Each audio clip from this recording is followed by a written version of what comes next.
দেশে প্রতি বছর পথ দুর্ঘটনার কবলে পড়ে মৃত্যু হয় বহু মানুষের। তারপরেও সতর্ক নন কিছু সাধারণ মানুষ। তাই মালদা জেলা পুলিশ প্রশাসনের উদ্যোগে রতুয়ার বালুপুর এলাকায় পথ নিরাপত্তা বিষয়ক এক কর্মসূচি অনুষ্ঠিত হয়। এই অনুষ্ঠানে উপস্থিত ছিলেন রতুয়া থানার আইসি মানবেন্দ্র সাহা, মালদা জেলা ট্রাফিক আইসি ধনঞ্জয় সরকার সহ ট্রাফিক এএসআই রঞ্জিত মণ্ডল এবং civic volunteer. Traffic IC Dhananjay Sarkar বলেন, মোটর বাইক চালানোর সময় মাথায় অবশ্যই হেলমেট পরতে হবে। মদ্যপ অবস্থায় গাড়ি না চালানো, চার চাকা গাড়ি চালানোর সময় অবশ্যই সিট বেল্ট লাগানো আবশ্যক। কিন্তু সাধারণ মানুষ এগুলি মানতে নারাজ। গাড়ি চালকদের এই বিষয়গুলি সম্পর্কে নতুন করে সচেতন করছে ট্রাফিক পুলিশ। তিনি আরও বলেন, দুর্ঘটনা এড়াতে মানুষকে সচেতন করতে পুলিশ প্রশাসন সবসময় তৎপর। মোটর বাইক চালানোর সময় হেলমেট অবশ্যই পরতে হবে এবং গাড়ি চালানোর সময় মোবাইলে কথা বলা চলবে না। দুর্ঘটনা এড়াতে পুলিশ প্রশাসন মানুষকে সচেতন করেই চলেছে। যারা সচেতন হচ্ছে না, এখন তো ফাইন করা হচ্ছে। এর মাধ্যমে মানুষ কিছুটা সচেতন হবে।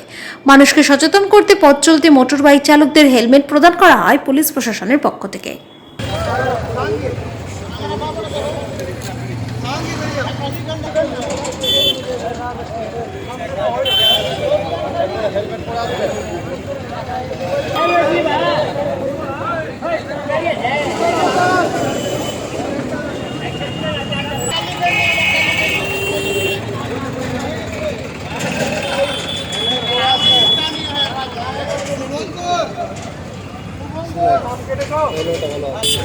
আমরা আজকে রতুয়া থানার অন্তর্গত বালুপুরে একটা পথ নিরাপত্তা শিবির অনুষ্ঠিত করলাম।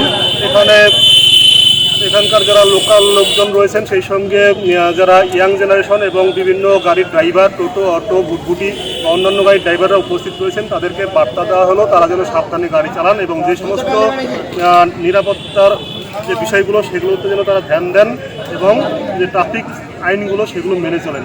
যদি আমরা এটা আরও ভালো করে প্রচার করতে পারি তাহলে কিন্তু পথ নিরাপত্তা যেমন ভালো হবে, দুর্ঘটনার পরিমাণ কমবে এবং মানুষের প্রাণহানি অনেক কমবে বলে আমরা আশা রাখি।